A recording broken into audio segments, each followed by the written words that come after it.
हाँ, मेरा क्वेश्चन ये था कि हिंदुज्म में विष्णु के अवतार गिनाए गए हैं, कम से कम 10 अवतार, ठीक शुरुआत है। से लेकर 10 तक।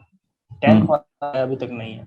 10th कल्कि है जो कि अभी तक आया है, लेकिन उसके उसके मतलब आने के पहले ही उसके बारे में सब कुछ पहले से कर दिया गया वर्णन कि यहाँ फला प्लेस में आएगा, फला फला काम करेगा, ऐसा ऐसा। और कृष्ण ने भी मतलब जहां तक मैंने, कृष्ण ने गीता के बाद जब पांडव लोगों ने पूछा कि कलयुग कैसा रहेगा, तो कृष्ण ने मतलब तीर उर मार के मतलब एक एग्जाम्पल देके बताया कि कलयुग ऐसा ऐसा रहेगा, ऐसा ऐसा रहेगा।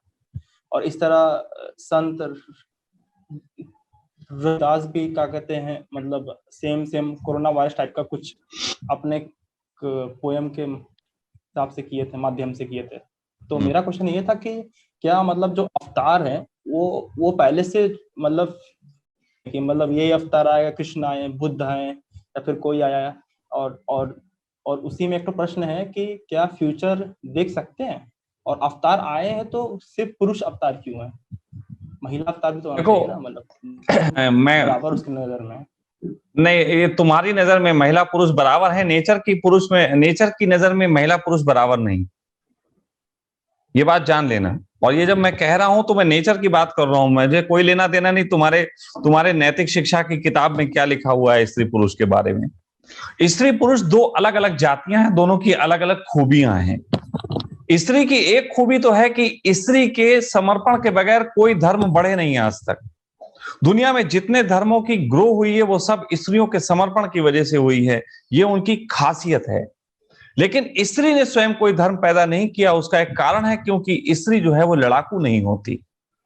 लड़ाकू लोग जब आपके निकट होते हैं वो धर्म का सत्यानाश करते हैं। धर्म की रक्षा का काम स्त्री का है। धर्म की रक्षा का अर्थ है, जैसे मैं हूं, मेरे जीवन में मेरे विचार की रक्षा करने वाला सबसे अधिक कोई अगर मौजूद है तो वो दिव्या है। लेकिन बाकी तो लड़के आते हैं, रहते हैं, ज्यादातर लड़ाई झगड़े करके चले जाते हैं। स्त्रियां बहुत मेरे निकट रहना चाहती हैं, रुकना चाहती हैं, लंबे समय तक रहना चाहती हैं, बशर्ते उनके दिमाग में महिला आंदोलन न शुरू किया जाए। तो ये चीजें होती हैं मेरे साथ। तो ऐसे ही आप कृष्ण के जीवन में देख लो, राधा ने रक्षा की है कृष्ण की। राधा ने कृष्ण के जीवन को जिंदा रखा है। राधा ने कृष्ण की यादों को अपने पास सजोया है। राधा अगर हटा दी जाए तो कृष्ण की स्टार्टिंग ही नहीं हो सकती। राम के जीवन में सीता का बहुत योगदान है। उसी तरीके से बुद्ध के जीवन में भी उनकी पत्नी का योगदान है, वो अदृश्य है, दिखाई नहीं देता। लेकिन महावीर जैसे व्यक्ति के पास भी 40,000 स्त्रियां रहा करती थी। मैं तो सोचता हूं क्या मेरे पास ऐसा कभी हो पाएगा? अब ये बात लोग सुन लेंगे तो नाराज हो जाएंगे, कहेंगे 40,000। खैर कोई बात नहीं। वो 40,000 स्त्रियां क्या करती हैं ये लोग वो नहीं समझ पाएंगे जो मुझे नहीं समझ सकते। लेकिन 40,000 स्त्रियां जो हैं असल में धर्म की रक्षा के लिए पर्याप्त हैं, बल्कि कहूं तो बहुत ज्यादा हैं। तो पहली बात तो यह कि स्त्री पुरुष में स्त्रियां नहीं होती, उनकी चाह नहीं होती। आप मेरे निकट में दिव्या रहती है, आप आके उसे कितना भी समझाओ कि माँ जी आप भी प्रवचन दिया करो, वो कहेगी नहीं, हमें तो शूटिंग ही अच्छी लगती है, स्वामी जी का फोटो खींच लेना ही अच्छा लगता है, हमें जरूरत नहीं है प्रवचन देने की। लेकिन हाँ, बहुत सी स्त्रियां ऐसी भी होती हैं जिनमें मूछें होती हैं, अदृश्य मूछें। तो वो अदृश्य मूछें जिनमें होती हैं वो अक्सर धर्म फैलाने लगती हैं, जैसे ओशो के साथ हुआ। ओशो के निकट में एक जो है रहा करती थी, जो जिन्होंने बाद में सहज योग चलाया, माता जी करके होती थी, उनकी मूछें निकल आई। और वो मूछों की घटना है, वो मूछों की घटना यह है कि ओशो अपने साथ लेके घूमते थे कई लोगों को, उसमें वो माता जी भी होती थी, निर्मला देवी। लेकिन निर्मला उसके बाद ऐसा हुआ कि एक जगह ओशो पहुंचे और उन्होंने देखा कि एक जगह पे पंडित है, उसकी बहुत लोग उसे मान रहे हैं, कुंडलनी जागरण की चर्चा चल रही है, हजारों उसके भक्त हैं। तो ओशो ने उनकी सबकी बातें देखी, बाद में निर्मला से कहने लगी कि निर्मला, इस आदमी से ज्यादा तो ज्ञान तू रखती है। अब ओशो को पता नहीं था कि उस दिन ओशो ने उनकी मूछें जो है वो सहला दी थी, मूछें ऐसे कर दी होंगी। उस दिन उस स्त्री को लगा कि हम भी फिर अपना चला सकते हैं, और उसके बाद से वो स्त्री जो है ओशो की देशना से अलग हटके अपना एक धर्म चलाने लगी। वो कितना बढ़ेगा कितना नहीं बढ़ेगा ये भविष्य पे है, लेकिन फिलहाल उसकी कोई संभावना दिखाई नहीं देती। कहने का अर्थ सिर्फ इतना है कि स्त्रियां भी प्रयास कर सकती हैं, क्योंकि बहुत सी स्त्रियों के अंदर पुरुष तत्व भी होता है। लेकिन जो स्त्री संपूर्ण स्त्री होगी वो कभी भी किसी धर्म की स्थापना के लिए आगे नहीं बढ़ेगी। तो पहला तो आपका उत्तर यह है। दूसरी बात यह है कि आपने कहा कि कल की अवतार आते हैं, इसके बारे में पहले से कैसे बताया जाता है। तो बेटा अभी आपके पास अगर फोन है नहीं है, जो भी फोन हो, आपको उसके आगे का वर्जन आएगा ये पता है आपको? अब जैसे एप्पल के वर्जन आते रहते हैं, 12 आ गए, फिर प्रो आ गए, फिर उसके 13 आ जाएगा, फिर 14 आएगा, और ये तब तक आते रहेंगे जब तक हमारे दिमाग का सबसे अच्छा मोबाइल बन नहीं जाता। जबकि बन चुका है, ये मुझे पता है कि दुनिया का सबसे अच्छा मोबाइल अभी भी बन सकता है, लेकिन मोनोपोली की वजह से तुम्हें वर्जन हमेशा दिए नहीं जाते। उसी प्रकार धर्म ये बात जानता है कि भविष्य में मनुष्य जिस दिशा में बढ़ रहा है, उस दिशा में बढ़ते बढ़ते मनुष्य में सामाजिक क्या क्या समस्याएं आएंगी, धर्म किस प्रकार से नष्ट होंगे, और जब नष्ट होंगे तो उन सब की मनोदशा के बीच में कौन सा व्यक्ति आएगा जो धर्म की बात करेगा, तो उसका डायमेंशन कैसा चेंज होगा। ओशो से एक बात किसी ने पूछी थी कभी को कि भगवान आपने सबको किनारे करके अपने लिए एक मार्ग प्रशस्त किया, आप किसी जगह के स्तंभ बने, तो अगर कोई भविष्य में और लोग आएंगे तो वो कैसे होंगे, आपकी गद्दी का अधिकारी कौन होगा। तो ओशो ने कहा था कि मैंने सबको हटा के अपने लिए मार्ग प्रशस्त किया, लेकिन हजारों लाखों लोग जो मुझे मानने लगे हैं, एक दिन जो हैं वो यही झंझट कर लेंगे जिन झंझटों का मैं विरोध करता आया हूं। तब कोई ऐसा व्यक्ति आएगा जो इसका विरोध करेगा। तो वो सखा की बात कर रहे थे, वो सखा के बारे में ही कह रहे थे। तो अब मैं कहूं अगर कि मैं जिस तरीके की हरकतें कर रहा हूं, कल को भविष्य में इसमें कौन आएगा, तो मैं कह सकता हूं अगर भविष्य में सखा की बातों को समेटने वाला आएगा तो वो कहेगा कि सखा ने बहुत गालियां दे दे के गालियां खाई, बहुत हुक्का पी पी के लोगों की बदनामी ली। तो वो आगे हो सकता है बहुत सभ्य आएगा, वो हो सकता है बहुत सभ्यता के साथ बात करे, लेकिन उसमें थोड़ी सी मल्टी डायमेंशन होने की क्षमता भी होगी क्योंकि मुझसे कंपटीशन कर रहा होगा। तो इसी प्रकार जो कल के अवतार की बात की जाती है वो ये करी जाती है कि जिस तरीके से युग बदलेगा, उस युग में किस प्रकार के लोगों की जरूरत होगी, उसके बारे में बात की जाती।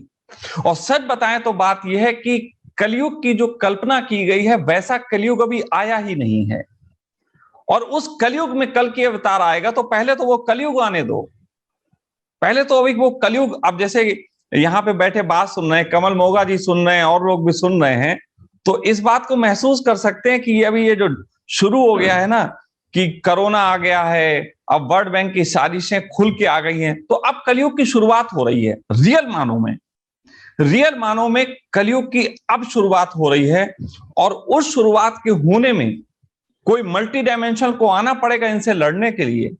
कोई बहुआयामी प्रतिभा हो सकता है कि जित रॉथचाइल्ड और इनकी हम बात करते हैं जो कि पूरी दुनिया को तबाह कर रहे हैं, हो सकता है इनके घर में ही एक औलाद पैदा हो जाए। मुझे तो पूरी पूरी संभावना दिखाई देती है कि इनके घर में ही एक औलाद ऐसी पैदा होगी जिसे ये सामान्य जिंदगी देंगे, और वो देखेंगे कि पूरी दुनिया को तो तुम बर्बाद कर रहे हो, हमें सामान्य जिंदगी दे रहे हो, और वो इनका विरोध कर बैठेगा। और मैं कह सकता हूं कि वो कलयुग अवतार हो सकता है, वो इसको कलगी अवतार हो सकता है, वो उस समय का अवतार हो सकता है जिसके पास ताकत भी बहुत होगी, ऐश्वर्य भी बहुत होगा, क्षमता भी बहुत होगी, टेक्नोलॉजी भी बहुत होगी, उसके पास सब कुछ बहुत बहुत होगा। तो आज अगर मैं ये सोच के बोल रहा हूं, इसी प्रकार जो भी लोग पहले अपने जीवन काल में चीजों को देखे होंगे, तो बुद्ध पुरुषों ने सिर्फ एक ही चीज अच्छी होती है बुद्ध पुरुषों के पास, वो जब सोसाइटी से बात करते हैं तो उनके पास सिर्फ साइकोलॉजी बहुत ब्रॉड लेवल की हो जाती, उनके पास लोगों की समझने की क्षमता इतनी लेवल की हो जाती है कि वो समझ पाते हैं कि आने वाले युग की मांग क्या है, और वो उस युग की मांग के हिसाब से ही फिर भविष्यवाणियां करते हैं कि इस तरीके की चीज। तो जो कल की अवतार के बारे में बात हो रही है वो एक तरीके की संभावनाओं को ध्यान में रखते हुए ही बात हो रही है। हाँ, अब आपने एक प्रश्न पूछा है, वो प्रश्न और गहरा है। हाँ बोलो, लेकिन बोलो पहले। हाँ, लेकिन कल के अवतार के बारे में एकदम एग्जैक्ट किया गया है प्रिडिक्शन कि सफेद घोड़े पे आएगा, उसके पास तलवार रहेगा और फला फला भारत में पैदा होगा, उस जगह पर जहाँ पे पांच तो वो होंगे, रिवर्स होंगी। तो इतना एग्जैक्ट करना क्या संभव है? मतलब भविष्यवाणी मतलब कि करा जा सकता है, क्योंकि कृष्ण ने देखो खुद बोला कि कर्म पे ध्यान देखो दो, फल पे मत दो। देखो, देखो मैं तुम्हें थोड़ी सी कुछ चीजें समझाना चाहता हूं। असल में कॉन्शियस जो होती है, कॉन्शियस, इसको इसको प्रूव करना मुश्किल है, लेकिन फिर भी मैं इतना बता देता हूं कि कॉन्शियस जो है वो तुमसे ज्यादा ऊंचाइयों पे होती है। बहुत साल पहले एक प्रयोग किया गया था अमेरिका में, जिसका जिक्र ओशो ने अपनी किताब में किया। मैंने भी वहीं से एक घटना सुनी थी। उन्होंने कहा कि एक बार एक प्रयोग किया गया कि एक बगीचे में बहुत सारे पेड़ थे, उन पेड़ों पे एक क्वाड्रोमीटर लगाया गया। वो कुछ होता है यंत्र जिसमें कंपन पता लग जाता है, जिसमें अगर वो पेड़ अच्छे हैं, संगीत सुनाया जा रहा है तो उनकी लयबद्धता उसमें आती है, और अगर उनको डरा दिया जाए, उन पे कुल्हाड़ी चला दी जाए तो वो कांपने लगते हैं। तो ये कुछ होता है, यंत्र होता है इसमें। तो वहां पे एक एक बाग में सब पे यंत्र लगाया गया और सभी पेड़ मस्त थे। 2 किलोमीटर दूर एक आदमी को कुल्हाड़ी दी गई और कहा गया कि तुम्हें उस बाग में जाके एक पेड़ काटना है, एक पेड़ काटना है। आप गजब मानोगे कि अभी उस आदमी को सिर्फ ये कहा गया और उस आदमी के दिमाग में विचार आया कि मैं पेड़ काटूंगा, लेकिन कौन सा काटूंगा ये तो नहीं आया। और वो वहां से कुल्हाड़ी लेके चल दिया। जैसे वो कुल्हाड़ी लेके चला, एक पेड़ कांपने लगा, एक पेड़ में वो कंपन शुरू हो गई, और उस कंपन को होते हुए सबने रिकॉर्ड किया, और किसी ने बताया नहीं उस आदमी को कि इस पेड़ में कंपन हो रही है। लेकिन जब वो आदमी आया, उसने उसी पेड़ को काटा। यानी कि पेड़ की कॉन्शियस, एक व्यक्ति उसकी हत्या करने के लिए निकला है, 2 किलोमीटर दूर से उसको पकड़ पा रही है। कॉन्शियस का लेवल थोड़ा सा डिफरेंट होता है, वो आपके मस्तिष्क की जो तर्क बुद्धि है उसके भी पार की बात है, वो अतर्क बुद्धि है। तो होता यह है बेटा कि बहुत सी चीजें ऐसी होती हैं जो कॉन्शियस खुद तैयारी करती है कि अगर मैं आज की बात में बात करूं, अगर मैं सोचूं कि मुझे एक और जन्म लेना है, तो मैं वो जन्म कहां लेना चाहूंगा इसके संबंध में मैं एक प्लान कर सकता हूं कि अगला जन्म मुझे मेरा कहां पे हो, इसके लिए मैं प्लान कर सकता हूं। और वो इतना गहरा प्लान हो सकता है कि जब वो सर्कमस्टांसेस पूरे बन जाएंगे, जब वो गर्भ उपलब्ध हो जाएगा, मैं वहां पे जन्म ले सकता हूं। ये कॉन्शियस का स्तर है। आप जब कोई संभोग करता है तो वो साधारण जो आत्माएं होती हैं उनको जन्म देने के लिए तो बहुत सारी हैं, होती रहती हैं, लेकिन एक विलक्षण चेतना को जन्म होने के लिए एक खास कंडीशन की जरूरत पड़ती है, और वो कंडीशन जैसे ही बनती है, विलक्षण चेतना उसमें पैदा हो जाती है। ऐसा समझ लो कि मैं इस समय बैठा हुआ हूं आपसे बात करने के लिए जूम पे, मेरी तरफ से कनेक्शन ऑन हो गया, और मेरी तरफ से कनेक्शन ऑन है, और हजारों लाखों लोग हैं जिनमें से किसी एक से मुझे बात करनी है, और हजारों लाखों लोग जो हैं जिनसे मुझे एक से बात करनी है, और वो कहीं बाजार में घूम रहा है, उसे पता नहीं है। लेकिन अचानक उसके मोबाइल में एक मैसेज आएगा, वो कहेगा अच्छा ये लाइन खुली हुई है तो देखता हूं मैं बात करके। तो बाकी हजारों लाखों लोग बात करेंगे, मैं इतना खुश नहीं होऊंगा। और जब वो आ जाएगा तब मैं अपने पूरे प्राण उसमें दे दूंगा, तब मैं उसमें पूरे प्राण डाल के बात कर दूंगा। मुझे याद है तुम वो लड़के हो जिसको मैंने ब्लॉक कर दिया था, जिसे मैंने मैसेजर पे ब्लॉक कर दिया था, क्योंकि अननेसेसरी तुम बात करते रहते थे, अननेसेसरी प्रश्न भेजते रहते थे। और आज देखो तुम्हारी, मैं किस्मत तुम्हारी और अपनी कहूं, दोनों किसी की भी कह लूं, फर्क नहीं है, लेकिन आज तुम मुझसे बात कर रहे हो, और इस बात के लिए लोग पैसे देते हैं मुझे। लेकिन अचानक लॉटरी लगती है, लेकिन तुम मुझसे बात करोगे, ये तुम्हारी चाह रही होगी, ये तुम्हारी गहरी चाह रही होगी कि मैं कभी स्वामी जी से बात करूं, इनसे प्रश्न पूछूं, इनसे लूं। लेकिन अभी तुम्हारी सामर्थ्य नहीं रही होगी कि तुम मुझे प्रश्न पैसे देके पूछ सकते। तो फिर अचानक सर्कमस्टांसेस बने, अचानक एक दिन लाइन खुल गई और तुम बात कर रहे हो। उसी प्रकार चेतनाओं का भी स्तर होता है, और वो चेतनाएं जो, जिसने लिखा है ना कि कल की अवतार ऐसा ऐसा होगा, मैं कह सकता हूं वही कल की अवतार होने के लिए उतावला है और उसे पैदा होना है उस सरकमचांसेस में। और वो सरकमचांसेस हो सकता है बन चुकी हो सकता है बन रही हो। और मैं तुम्हारी बातों को अगर तोड़ मरोड़ दूं तो मैं कह सकता हूं कि मैं हूं कल की अवतार। बहुत सारी चीजें, वही परिस्थितियां हैं जिनकी बात की जाती मेरे से मैच खाती हैं, लेकिन खैर मैं अभी उन पर नहीं जाना चाहूंगा। मैं तुमसे सिर्फ इतना ही कहना चाहूंगा कि जितनी भी चीजें हैं भविष्यवाणी जिनको हम कहते हैं, वो भविष्यवाणियां संभव हैं। उनकी लेंथ कितनी होगी ये एक अलग बात है। जैसे तुम अभी बैठे हो, तुम कह सकते हो कि इस स्वामी जी के सेशन के बाद मैं खाना खाऊंगा, तो खाना खाने का तुम्हारे अंदर विचार आ गया, तो खाने को भी तो विचार आ गया होगा कि मुझे कोई खाएगा। जैसे पेड़ को विचार आ गया कि कोई उसे काटेगा। और भविष्य तो हो गया, उसने उसने पढ़ लिया कि भविष्य में मैं खाया जाने वाला हूं। वो भले ही 1 घंटे बाद की बात हो, लेकिन उसने पढ़ लिया ना। उसी प्रकार जो सेंसिटिव लोग होते हैं, वो जिस तरीके की बातें कहते हैं, उनसे वो अपने हृदय को जोड़ के कह रहे होते हैं। और वो इतना गहरा हृदय जुड़ा होता है, इतनी गहरी कॉन्शियस जुड़ी होती है कि असलियत में भी घटना घटती है और फिर लोग कहते हैं कि देखो ये भविष्यवाणी की थी इसने।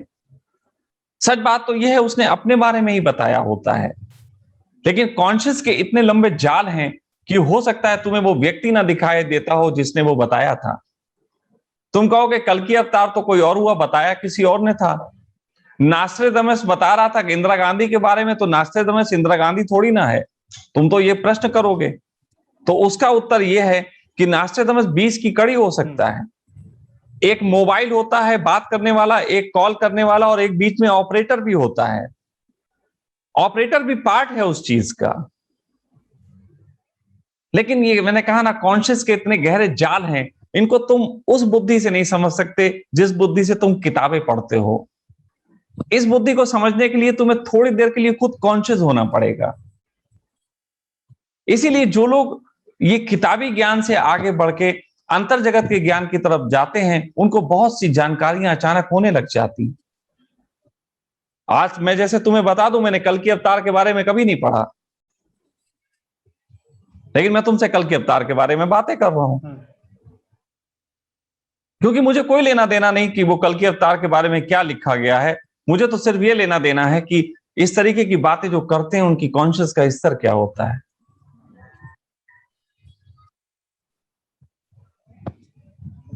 बोलो।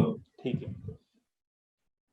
नॉस्ट्राडेमस, हाँ, नॉस्ट्राडेमस ने एक बुक निकाला अपने, जिसमें वो आज से 1200 साल के आगे तक का भविष्यवाणी किया था। और कुछ भविष्यवाणी, बहुत सारी, कुछ नहीं, मतलब 60-70% भविष्यवाणी सही है हुआ है। मतलब ये जो तुम किया कोरोना वायरस के बारे में भी। सुनो नास्ट्राडेमस ने जितनी भविष्य, सुनो, मैं इसलिए तुम्हें रोक रहा हूं, सुनो इसलिए कह रहा हूं क्योंकि नास्ट्राडेमस मेरी जिंदगी का वो व्यक्ति था कि जिसको समझना मेरे लिए अंतिम बात थी। मैं सब चीजें समझने लग गया था, सब रहस्य मेरे सामने खुल गए थे, लेकिन नास्ट्राडेमस की बात जब आती थी तो मुझे लगता था यहां पे कुछ रहस्य बाकी है। तो मैं तुम्हें बता दूं कि नास्ट्राडेमस ने जितनी भविष्यवाणियां की हैं उनमें से 8, 10, 15, जैसे तुम अभी कह रहे हो मुझसे कि नास्ट्राडेमस की 60% भविष्यवाणियां सच हुई, ये बिल्कुल तुम यूट्यूब को देख के कह रहे हो। यूट्यूब में ऐसे ही बोला जाता है, तुमने यूट्यूब देखा और वही 60% मुझे बता दी। हाँ, यही तो गलत है, यहीं पे तुम गलत हो। नास्ट्राडेमस ने जिस तरीके की छंद की भाषा में लिखा, वो छंद की भाषा को कहीं तोड़ मरोड़ के फिट किया जा सकता है। वो छंद की भाषाएं कुछ कॉम्प्लिकेटेड होती हैं, या ऐसा कह लो कि जैसे कि कभी कभी हम बैठे होते हैं कहीं और कोई परछाइयां पड़ रही होती हैं, तो उस परछाइयों को कोई घोड़े के रूप में देख लेता है, कोई गधे के रूप में देख लेता है। कोई आदमी को बिल्ली नजर आती है वो परछाई, किसी को भूत नजर आती है। उसी तरीके से नास्ट्राडेमस ने जिस तरीके की छंद की भाषा का प्रयोग किया, उस छंद की भाषा को बहुत तरीके से तोड़ा मरोड़ा जा सकता है। लेकिन नास्ट्राडेमस की सबसे कीमती भविष्यवाणी है जो आज मैं तुमको बता रहा हूं, और वो भी उसने अपने बारे में की थी। नास्ट्राडेमस ने एक भविष्यवाणी की थी कि अपने मरने से पहले एक उसने शिलापट बनवाया था, और वो शिलापट जो था बनवाने के बाद उसकी कब्र के साथ दफना दिया गया। तो उस शिलापट को शायद 150-200 साल बाद वहां कुछ देश ने आक्रमण किया तो उसके सैनिकों ने जो था वो उसकी कब्र खोदी, नास्टेदमस की कब्र खोदी, क्योंकि नास्टेदस बदमाश व्यक्ति था और बदनाम भी था। तो नास्टेदमस की जब कब्र खोदी तो वहां पे वो शिलालेख निकला। उस शिलालेख पे लिखा हुआ था कि आज से मेरे मरने के इतने समय बाद इस देश पे एक आक्रमण होगा और वहां के 2 सैनिक मुझसे गुस्से में आके मेरी कब्र खोदेंगे और उनको ये शिलालेख मिलेगा, और जब उनको ये शिलालेख मिलेगा उसके थोड़ी देर बाद दोनों मर जाएंगे। और वही हुआ, उन दोनों ने वो शिलालेख पढ़ा और वो वही दिन था और वही घटना थी, और उसके बाद उन्होंने उसको पढ़ा और थोड़ी देर बाद वो हंसते हंसते मर गए। ये नास्टेदमस की सबसे कीमती भविष्यवाणी है, और ये नास्टेदमस की भविष्यवाणी में मेरी उस बात का भी प्रमाण है कि उसमें नास्टेदमस स्वयं शामिल था, क्योंकि वो अपने से रिलेटेड बात कर रहा था, अपने मरने के बाद इतने समय बाद से रिलेटेड बात कर रहा था। कॉन्शियस का स्तर उसका ऊंचा था। नास्टेदमस यहां पे किसी और की बात नहीं कर रहा था, अपनी बात कर रहा था। और नास्टेदमस की जो भविष्यवाणियां आज तक संदेह के घेरे में है, जिन पे चर्चा चल रही हैं, वो सब वो भविष्यवाणियां हैं जो सिर्फ एक साइकोलॉजिस्ट के तहत की गई हों। एक आदमी एक समझ सकता है, जैसे मैं आज बैठा समझ सकता हूं कि वाकई में एक दिन मोबाइल कुछ नहीं होगा, हम सबके अंदर एक चिप मौजूद होगी, उसी से हम बात कर लेंगे, उसी से पैसे ट्रांसफर कर लेंगे। ये बात तो मैं 25 साल पहले जानता था। जब मैं मोबाइल उस पर बात करता था टेलीफोन पे, मुझे तब भी यकीन था कि एक दिन टेलीफोन के तार खत्म हो जाएंगे, एक दिन ये कुछ और हो जाएगा, एक दिन स्मार्ट होगा, फिर ये बहुत आगे बढ़ेगा। ये बहुत आगे अभी बढ़ने वाली संभावना है। ये सिर्फ एक साइकोलॉजिकली तरीके से किया गया वक्तव्य है, लेकिन ये साइकोलॉजिकल वक्तव्य को मैं ऐसे छंद में लिख सकता हूं कि एक छोटी सी डिबिया होगी, उस डिबिया में बड़े तरीके के तमाशे होंगे, वो डिबिया बड़ी जादुई होगी, और उस डिबिया के साथ लोग बातें भी किया करेंगे, डिबिया के साथ रातें भी बिताया करेंगे। अब इसको कौन सी डिबिया से तुम करोगे? कोई लैपटॉप की डिबिया से इसको कनेक्ट कर लेगा, कोई मोबाइल की डिबिया से कनेक्ट कर लेगा, और कोई कहेगा टीवी की बात कर रहे हैं। लिखने के तरीके पे ये डिपेंड करता है कि वो स्पष्टली, हाँ क्या, या लिखने के तरीके पे ये डिपेंड करता है कि वो स्पष्ट लिखा गया है क्या अस्पष्ट लिखा गया है। अस्पष्ट जो लिखा गया है वो भविष्यवाणी नहीं होती, स्पष्ट जो लिखा गया वो भविष्यवाणी होती है, जैसे कृष्ण के समय में हुई थी। जैसे स्पष्ट भविष्यवाणी हुई थी कि देवकी का 8वां पुत्र जो है वो तुम्हारी हत्या का कारण बनेगा। ये भविष्यवाणी स्पष्ट भविष्यवाणी थी, ये देववाणी थी, और 8वें ने ही मारा। तो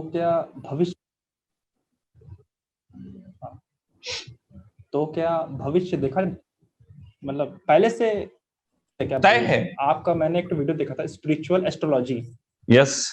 नहीं, स्पिरिचुअल एस्ट्रोलॉजी मैंने देखा, उसमें आपने इस बात को काटा भी हल्का हल्का कि मतलब उसमें आपने कोई एग्जांपल दिया था कि जिसने अपने हाथ में भविष्य लिखा है उसको क्या जरूरत थी लिखने की, मतलब वो किस चीज से परेशानी था जो उसने अपने हस्तरेखा बना दिया। बिल्कुल। तो भविष्य तब तय है। देखो, मैं इसको दो बातें, हाँ, मैं इसको दो बातों के रूप में कहता हूं। भविष्य तय है, भविष्य तय है, लेकिन समय समय पे भविष्य आगे भी लिखा जाता है, उसे लिखने के लिए तय भी करना पड़ता है। ये ऐसा समझो कि मेरी एक वसीयत है, ये वसीयत तय है कि मैं इसको दूंगा, उसके बाद वो किसको देगा वो भी तय है, लेकिन फिर एक समय आएगा कि उसके घर में संतानें नहीं होंगी, तो फिर सोचना पड़ेगा कि किसे दिया जाए। तो भविष्य जहां तक लिखा जा सकता है बाय कॉन्शियस, मैं फिर एक शब्द यूज कर रहा हूं, बाय कॉन्शियस, बाय कॉन्शियस भविष्य लिखा जाता है, जिसे बाय माइंड पकड़ा जाता है। लेकिन एक समय ऐसा भी आता है कि वहां पे फुल स्टॉप लग जाता है, वहां पे फिर एक कर्म की जरूरत पड़ती है, जिससे फिर बाय कॉन्शियस भविष्य आगे लिखा जाए। आप समझो, मतलब कर्म का वहां पे योगदान शुरू होता है जहां पे लिखा हुआ समाप्त हो गया है, वहां पे फिर कर्म शुरू होता है। कर्म एक ऐसी चीज है जो बाय कॉन्शियस कर्म के पास भी इतनी ताकत है कि भविष्य को बदल सके। बाया बाया कॉन्शियस ही कह रहा हूं, लेकिन बाया कर्म, बाया कर्म जो है कॉन्शियस बदल सकती है भविष्य को, जो होने वाला है उसे भी बदला जा सकता है।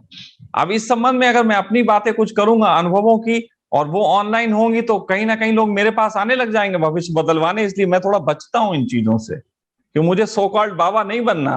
वो गंगा जल चढ़ा देते हैं आके, मुझे तकलीफ होती है उसकी। बियर तो कोई लेके आएगा नहीं सो कॉल्ड बाबा के पास, वो सभी लोग जो है वो लेके आ जाएंगे गंगा जल, और मुझे बड़ी पीड़ा है।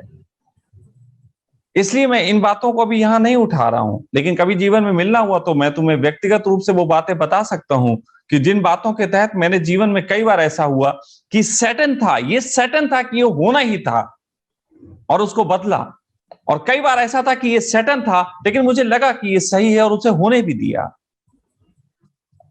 मैं इतनी समझ रखता हूं कि चाहूं तो भविष्य बदलूं, और चाहूं तो वही होने दूं जो हो रहा है। जबकि लोग अगर मेरी जगह हो तो वो कहेंगे कई बार आपके साथ बुरा हुआ, आप बदल सकते थे। तो मैं उन्हें क्या बताऊं कि उस बुरे में भी मेरा अच्छा छुपा हुआ था जो मुझे दिख रहा था। ये उनके कारण है, वो समझते हो बुरा हो रहा, मेरा अच्छा हो रहा। देखो, आज से 4 महीने पहले मुझे एक आश्रम से निकाला जा रहा था, और आज 4 महीने बाद मैं उससे भी 3 गुना पैसे की कीमत में जो कोठी है उसमें बैठा हुआ हूं। लेकिन वहां से अगर निकला ना होता तो यहाँ आया होता। तो मैं थोड़ा चालाक आदमी हूं, मेरे थोड़ा सा ढंग अलग है। तुम्हारे जो सही गलत की परिभाषा है, मेरी सही गलत की परिभाषा थोड़ी सी अलग है। मेरे तरीके अलग हैं, मेरे करने का ढंग अलग है। लेकिन मैं फिर कह रहा हूं कि जो भविष्य बाया कॉन्शियस लिखा गया है, अगर कोई कॉन्शियस वाला कर्म हो तो उसको बदल भी सकता है। बाया कॉन्शियस ही है, और बाया कॉन्शियस ही फिर करना पड़ेगा। तो संभावनाएं दोनों के पास हैं। अगर अगर तय है भविष्य, मतलब लिखा हुआ है, तो किसने लिखा?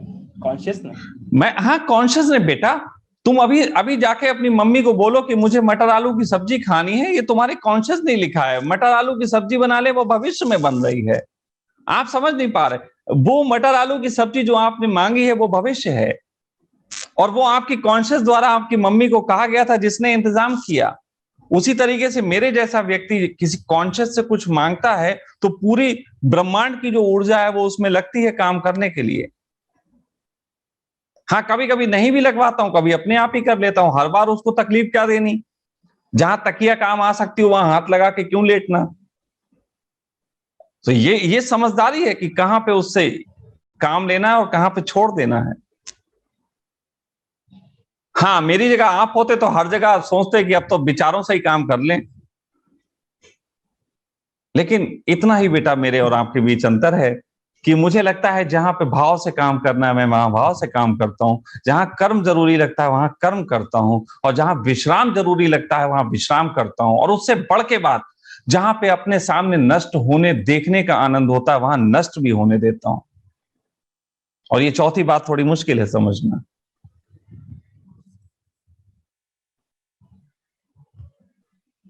अच्छा, इसमें आप ही का एक छोटा सा बात, कि आपने कहा था कि जीवन का कोई लक्ष्य नहीं होता है, तलवार का जीवन होता है। तलवार जहां चलाओ, जिसके हाथ में पहुंच गया वो हो गया। लेकिन अभी तो आप बोल रहे हैं कि भविष्य तय होता है, तो क्या जीवन जीवन का मतलब, अगर मैं चाहूं तो मैं अभी साइंटिस्ट बन सकता हूँ, कभी आर्मी ऑफिसर बन सकता हूँ, लेकिन भविष्य तय है ना। मैं कॉन्शियस से काम नहीं ले रहा हूँ, मैं अपने विचारों, अपने बॉडी से काम कर रहा हूँ। मैं यही तो तुमसे कह रहा हूं, मेरा जीवन तलवार की तरह, जिसे मैं चाहूं तो दिशा दे सकता हूं, लेकिन कभी कभी तलवार का भी मन होता है कि म्यान में रह ले तो उसे रख भी देता हूं। मैं अपनी चेतना के साथ साथ तलवार की चेतना को भी सम्मान देता हूं। ये और मुश्किल पड़ जाएगा समझना। मैं केवल अपनी चेतना को ही सम्मान नहीं देता कि मैं ही कोई ऐंठ में हूं कि मैंने तय कर लिया कि मैं तलवार को चलाऊंगा। अरे, तलवार का मन है किसी वक्त नहीं चलने का तो उसे रेस्ट भी दे देंगे। अब तुम कहोगे आपने तो कहा था चलाओगे, और आप कह रहे हो कि रेस्ट दोगे। तो भाई, मित्रता है मेरी तलवार से, कोई दुश्मनी थोड़ी ना है।